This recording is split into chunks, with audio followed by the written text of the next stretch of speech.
Сәлеметсіз бе? Менің атым Владимир. Бүгін мен сізге терминалдағы жеткізу тапсырыстарының күйін қалай бақылау керектігін айтамын. Жоғарғы сол жақ бұрышта тапсырыстар қойындысы бар. Ол терминалдағы барлық ашық тапсырыстарды көрсетеді. Тізімде жеткізу әрқашан ең жоғарғы жағында болады. Жақын арада тапсырыстар бірінші болып келеді.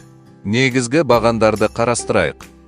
Тапсырыс күйі. Төменде оның ағымдағы күйде қанша уақыт тұрғаны жазылған. Мысалы, жаңа күйдегі тапсырыс қазірдің өзінде 10 минутқа созылды. Олар оны ас үйге жіберуді ұмытып кеткен болуы мүмкін және оны жіберуге тұрарлық. Тапсырысты жасаған кезде ол жаңа күйде болады. Содан кейін сізге курьерді таңдау керек.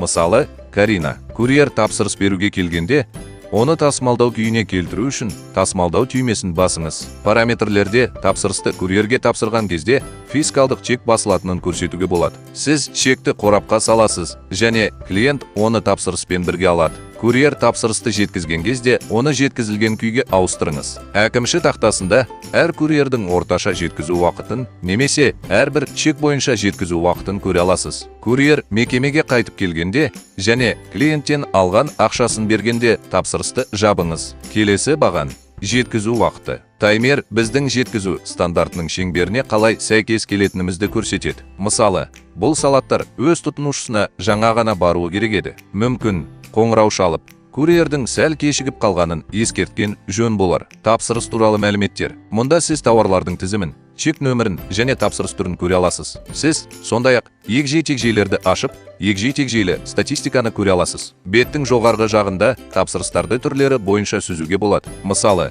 мекемеде немесе мәртебесі бойынша, жолда немесе жаңа. Осы видеоны көргеніңіз үшін рахмет. Курьерлеріңіздің жұмысын жақсырақ талдау үшін статистикамен жұмыс істеу туралы бейнені қараңыз. Ал параметрлермен жұмыс істеу туралы бейнеде мен сіздің мекемеңізге жеткізуді қалай орнату керектігін көрсетемін. Бар жақсылықты тілеймін.